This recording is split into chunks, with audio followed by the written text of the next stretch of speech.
Hi and welcome to Matrix Moments. This is Saloni, and on today's episode, we have Chirag Taneja, co founder of GoKwik, in conversation with Rajat Agarwal and Sarthak Malhotra from the Matrix team. GoKwik is an e commerce enablement company on a mission to democratize the online shopping experience and increase GMV realization for e commerce businesses. They aim to solve for hard hitting problems like return to origin as well as better cash on delivery conversion rate for e commerce players, including D2C brands. Through this episode, we discuss the growing need for a one-click checkout product such as GoKwik, what led Chirag to start this company, the early traction received, and much more. Tune in.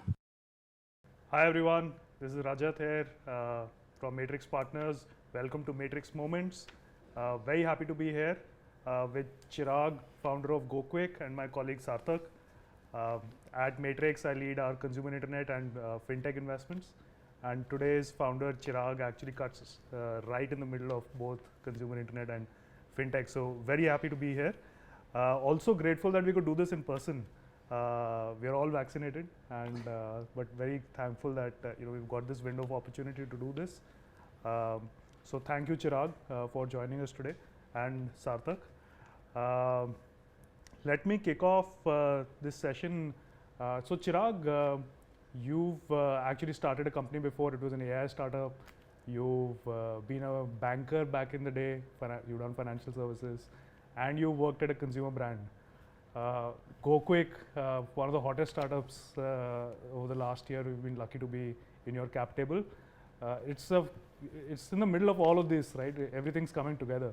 So maybe if you can just talk a little bit about what is GoKwik, what are you trying to build, what was the genesis of the idea? I think that will be super helpful to understand. Yeah, thank you for having me. I think likewise pleasure is for me as well. You're right. So starting from post MBA, did banking for 5 years. Then post that, realized want to be in startups, want to solve some real life problems. Moved on to do food tech AI based company. Thought that what to eat is a very high frequency use case. Solved that using technology. Ran that company for 3 years. Then moved to a consumer brand, Bombay Shaving Company. Ran that for almost 2.5 years. And now third startup, and I would say probably the only good thing has happened because of COVID. Otherwise, mostly it has been not so good. But largely the boom which we saw in e-commerce, and there were certain problem statements which I could see while running, a direct-to-consumer brand. That is what led to GoKwik. And as it is said that probably, as you rightly put it, 3 things have come together. So some amount of fintech, some amount of knowledge about how consumer brands are played out, how direct to consumer is going to do, how e-commerce is going to play out, which is what has resulted into GoKwik. So at GoKwik, largely we're trying to solve some very interesting problems, but from a vision standpoint, we're saying, can we provide or can we democratize shopping experience across the Amazon versus non-Amazon world? That's largely what we're trying to solve, and of course there are a bunch of plethora of problem statements which we're going after. Yeah. So in a nutshell, you're essentially providing the same shopping experience to consumers on any merchant website, which they could potentially get on Amazon, or at least from a checkout perspective, the same experience that they could get, and all other merchant problems related to that, broadly related to checkout. Yeah, you're right. So while payments or checkouts is one of the things which we have started with, the idea is that right from, if you look at the e-commerce funnel, discovery, selection, conversion, retention, there are problems across the funnel. And the way to look at it is that Amazon today gets conversion rates, let's say in excess of 9%. 9-10%. Our world, the non-Amazon, non-Flipkart world, I like to call that our world. That gets at best 3-3.5%. Yeah, and that's also like best in class. Best in class, right? So how do you bridge that? Yeah. And if you don't bridge that, even if we are super class, let's say in marketing, you can't just make up for this. Sure. Yeah. So and checkout is probably one of the things which Yeah. come in that play. Yeah. So probably that's an important, of course, an important thing in the funnel, and is also hot today. But I see a lot of other things which are broken, which we want to Sure. solve. Sure. That is how we are approaching it. Super. So we'll come to that. Sarthak, there's a lot happening in this overall merchant ecosystem globally. Checkout, of course, lots happening with Bolt becoming a $4 billion company recently. You've been championing this at Matrix for a while. I remember more than a year and a half ago was the first time you started talking about, there is something in this checkout space, or overall merchant ecosystem space. Can you talk about, from your vantage point, what you saw or are seeing, and also how did you find Chirag? Right? That was also a very, very interesting story. Sure. No, I think the first time I came across the whole checkout side of things when I saw Stripe leading an investment in Bolt, in Fast. And I was very fascinated with what this is, right? And then I found myself shopping across a bunch of merchants, right? Like consumer brands, some in our portfolio as well, right? And I realized every time I have to go and create an account, I have to go to the payments page, and I just thought it's just like a pain. But when I spoke to a bunch of people in our portfolio, right, we invest in a lot of consumer brands, and we realized that this is leading to, as Chirag was saying, a conversion problem, right? People just drop off, people just don't want to fill in all the details again and again and just leave from there.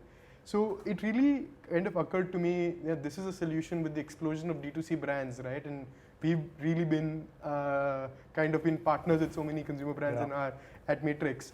So I thought this seems like a real problem. And when I was speaking to some of the folks in the ecosystem, right? So Shantanu at Bombay Shaving Company is a very good friend of mine. And I just messaged him randomly one day saying, how's it going? I just want to get your thoughts on, the checkout. And he said, oh, are you meeting Chirag? And that's how I was like, who is Chirag? And that is literally how I found Chirag. And incidentally, I figured out that we've actually spoken to Chirag for his previous startup as well. And that's how I got in touch with Chirag. And and that was the start of this amazing journey.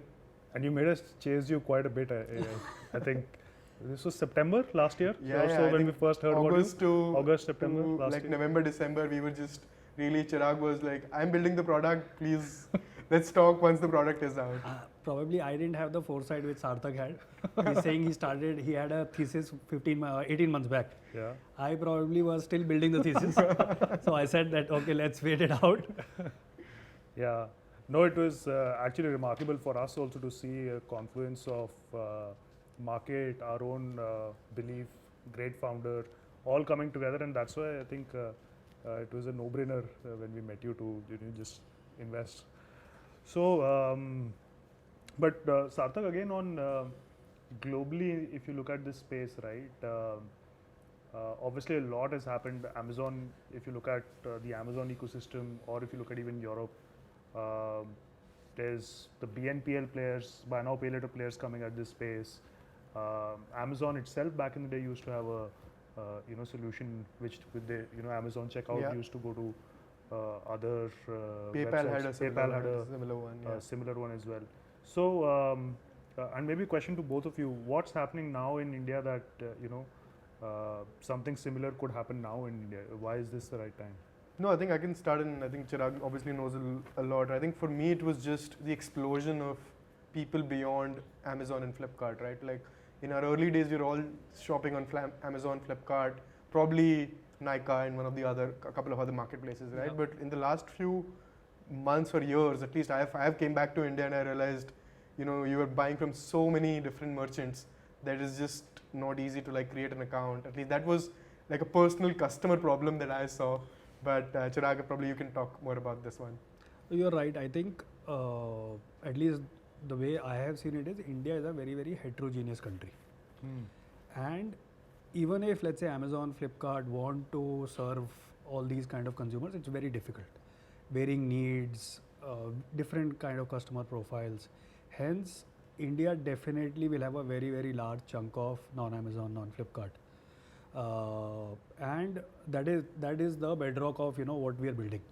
And we believe that at least we play a very significant, or players like us play a very significant role in ensuring the non-Amazon, non-Flipkart thrives. Yeah. Right. So I would say more than building out products, etc., which we are doing, we have a larger responsibility that by building this, the shopping GMV grows on the non-Amazon, non-Flipkart world. Otherwise, people have to still go to offline. Yeah. Amazon will not be able to service. Imagine brands which we are buying today, Sugar, Neiman's. How will we discover? Mostly, you'll have to go offline. Yeah. Right. So I look at it from that point of view. Yeah. No, that's a very interesting point, and I guess you were talking about how COVID has been an accelerant. All these offline brands have just come online like very, very fast. And I know a bunch of them are also your customers now that are beginning to, like, traditional offline players are coming. So can you talk more about that, as in what's happening over there? So you are right. So if I go back to, let's say, last year, April, May of when so people were just thinking whether we should do online. It was probably an option. Post COVID, I think everyone realized it's no more an option. It's a mandate now. You have to do, and that is what we have seen. Now Nike coming out and saying the direct to consumer is going to be their most focused channel. Yeah. I was speaking to some other enabling e-commerce companies founders. They are also saying that they're hearing the same thing from offline players, that they want to make D2C as their largest channel. Yeah. So that's the kind of push which has happened in that last 12 months, from being a non-believer Yeah. to a believer, and to being that this is the largest channel. So which is a spectrum of a jump. Yeah.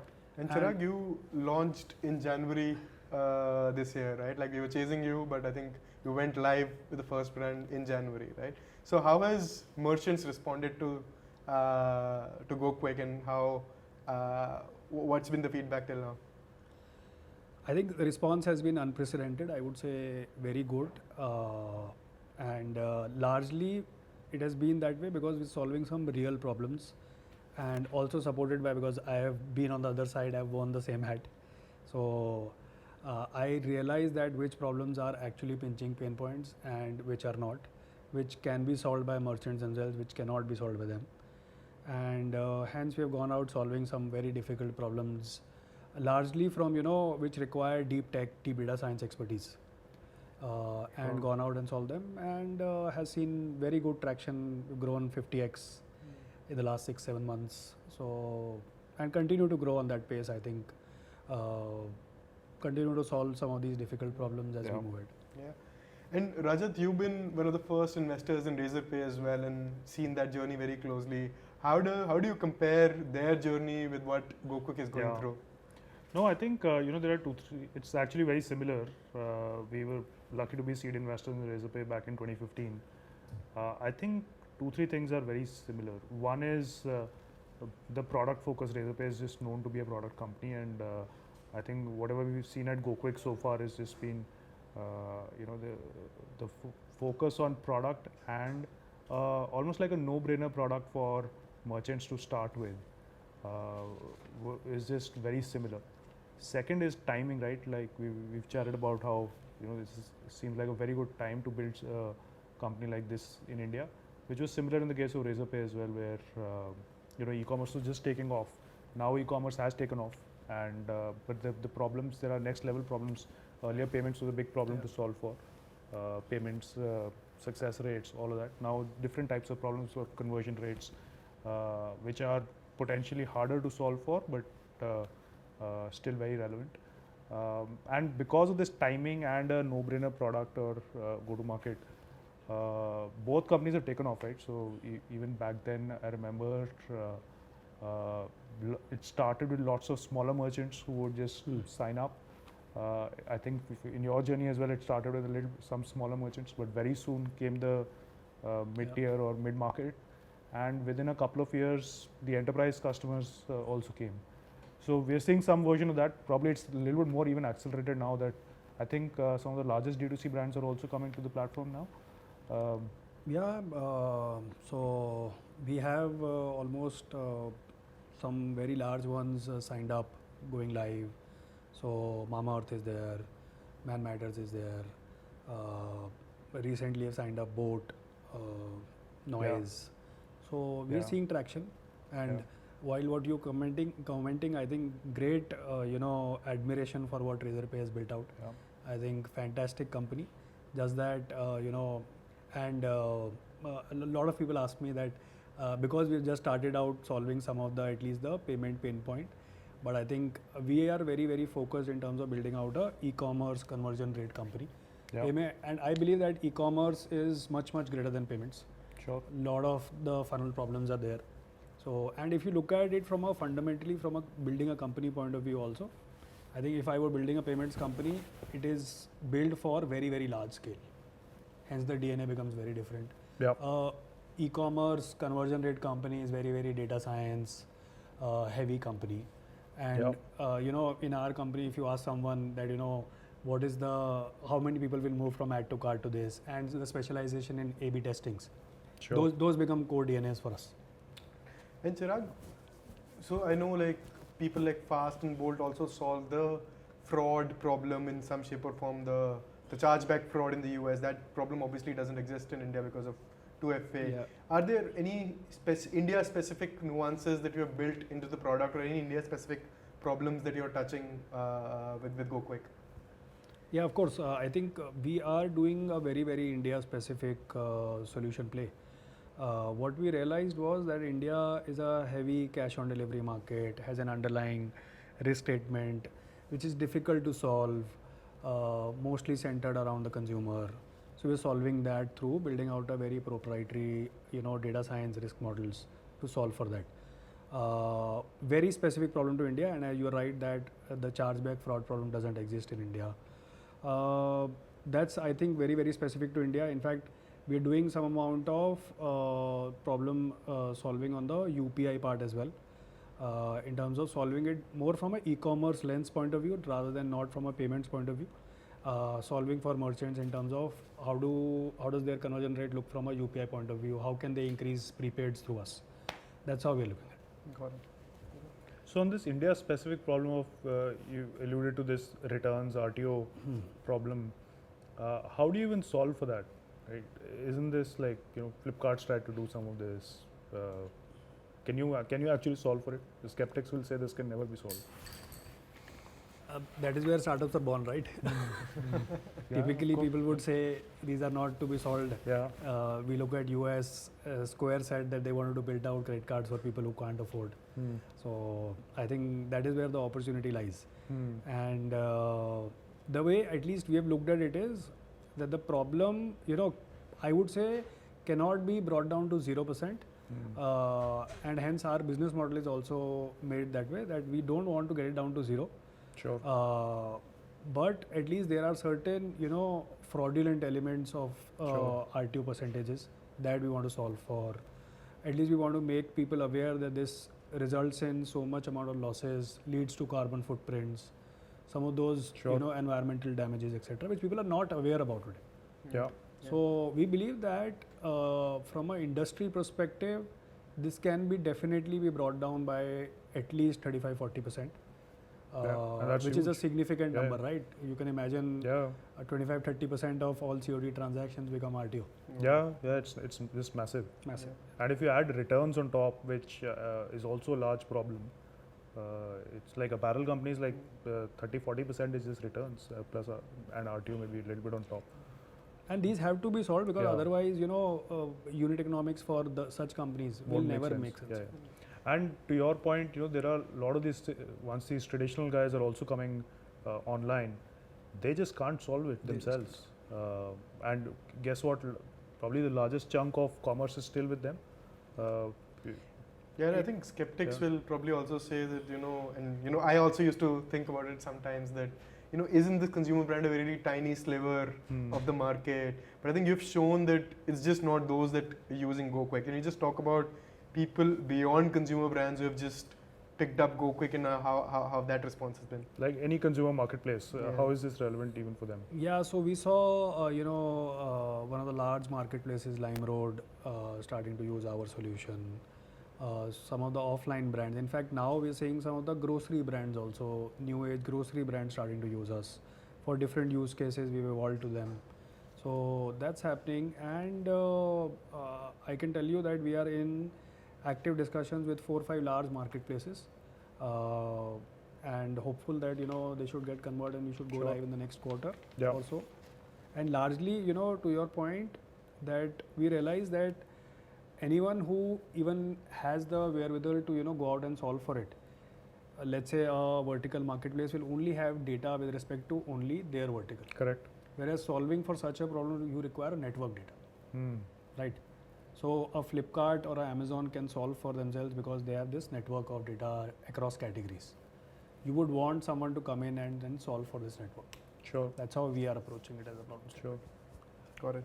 So Chirag, you've also, I think, touched upon a few things that have, COD, RTO, UPI, conversion funnels, right? Like there are 2 or 3 products live today. Can you give us a glimpse of what's coming in future? What are you trying to build in the next 2 to 3 years or like 5 years? What's that vision? That's an interesting, I would say, and a tough one also. We discuss it in the board meetings every time. So Yeah, I would say we are in a very, very interesting juncture wherein, there is, on one way, there is a trend which is booming is fintech. One is e-commerce, non-Amazon, non-Flipkart world is booming. Offline to online is a channel which is itself is a booming channel. So I would say that, one axis which we would like to at least think about it is that go deeper with merchants, continue to solve their problems, which relate to our vision of that, we want to increase shopper GMV, whether it is in form of available capital, getting them the right capital at the right cost. That also helps them increase GMV or improving conversion rates. That's what we will typically continue to focus on. While we also realize that there are opportunities in terms of building a lot of other stuff on Shopify. So a Shopify can itself become an independently large company. That's one axis. And then of course, later on, there are certain consumer aspects which you might look at in very, very long term. But typically, we want to build out a company which is very merchant focused, want to always play, for the merchant, root for their success. That is what we are building for. Super. And then, as you said, there were adjacencies on the consumer side, which we may get to at some point of time. But focus is on merchant. Yeah. Yeah. Makes sense. Chirag, you also, I think, just switching gears to how you've built your team, right? And team is obviously both co-founders, employees, and hopefully us as well. How do you think about? You've been very thoughtful about it. So how do you think about? What do you look for when you were getting your co-founders, or when you were choosing between investors, or choosing when you're getting some employees? Can you just give a little bit of flavor there? Okay. So at least I didn't want to do mistakes which I had seen other people do, or I had done myself. So at least wanted to make some fresh mistakes. So I thought at least That's why he got us. So I think both Vivek and Ankush, I think we realized that we want to build out a core tech data science company. Hence, wanted to have co-founders who have this deep expertise, have done a lot of work there. So Vivek and Ankush, Vivek who's CTO and Ankush who's heads data science, has done extensive work on both the fields. Ankush has worked a lot on data science, decision making with Flipkart, American Express, Ogilvy. So bunch of different problem statements. I think that's why he's there. And Vivek is there because he's worked on probably 10x scale of what payments would do. He's built a large company in ad tech. So that is why he fit the criteria. And of course, I wanted to bring in people more for their professional expertise than being friends. So tough call, but I think I realized that it's easier to do with people who we know that will contribute to the company.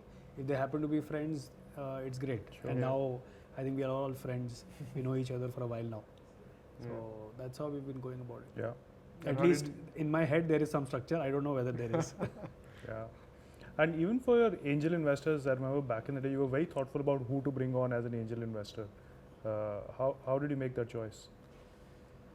I think so. Some of that happened automatically. So Revant and Varun, they loved what we were building, hence they joined it. And Jiten, of course, was a guiding force in terms of, when I went to him about GTM, he said that, if or the first GTM, he said that I should work more. Similar response was by Amit Lakhoti also. So he said, Nitin, I had heard a lot about from fellow co-founders that he's of great help, and he has been truly of great help. Utsav, I would say he has been a day one believer in what we're building. So a one phone call and he was blown away with what we're building. So he's the day one believer.